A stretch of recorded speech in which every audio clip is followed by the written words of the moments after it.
आपकी ज़मीन है और आपको ये पता नहीं है कि चकबंदी, हदबंदी और जमाबंदी क्या होती है, तो ये यकीन मानिए आप कभी भी ज़मीन के झगड़े में फंस सकते हैं।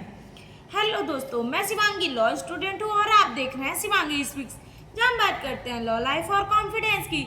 आज हम 3 बहुत ही ज़रूरी ज़मीन से जुड़े शब्द समझेंगे: चकबंदी, हदबंदी, जमाबंदी, और आखिर में बताऊंगी कि सबसे ज़्यादा धोखा किस में होता है। आसान भाषा में समझो, जब किसी किसान की जमीन अलग अलग टुकड़ों में बटी होती है तो सरकार उसे एक जगह जोड़ कर देती है, इसे चकबंदी कहते हैं। एग्जाम्पल मान लो, आपकी 5 जगह जमीन है तो चकबंदी में वो एक ही जगह कर दी जाती है। फायदा क्या है? खेती आसान रहता है, समय और पैसा बचता है, झगड़े कम होते हैं। ये प्रक्रिया सरकार के नियमों से होती है, जैसे यूपी में चकबंदी अधिनियम लागू है। 2 जमीन के बीच में सही सीमा तय करना हदबंदी कहलाता है। एग्जाम्पल से समझो, अगर पड़ोसी आपकी जमीन में 2 फीट घुस जाए तो हदबंदी कराकर असली सीमा पता लगती है।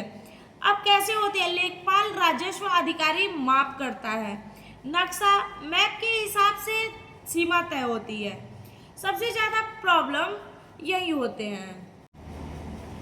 तीसरा है जमाबंदी। क्या होती है? आसान भाषा में समझो, जमाबंदी एक सरकारी रिकॉर्ड है जिसमें लिखा होता है कि जमीन किसकी है, कितना एरिया है, कौन खेती कर रहा है।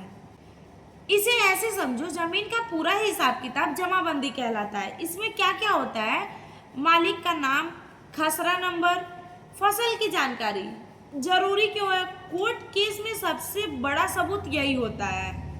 सबसे ज्यादा धोखा कहाँ होता है? अगर आपकी जमाबंदी गलत है तो आपकी जमीन कोई और अपने नाम करा सकता है। हदबंदी सही नहीं हुई है तो पड़ोसी जमीन पर कब्जा कर सकता है। चकबंदी में गलती हुई है तो आपकी जमीन कहीं और चली जाएगी। हमेशा अपनी जमाबंदी चेक करें। जमीन खरीदते समय हदबंदी कराएं, चकबंदी के समय खुद मौजूद रहें। अब आपको समझ आ गया होगा कि चकबंदी, हदबंदी और जमाबंदी में फर्क क्या है। अगर वीडियो काम का लगा हो तो लाइक करें, शेयर करें और ऐसे ही कानून से जुड़ो वीडियो के लिए फॉलो करना मत भूलिए।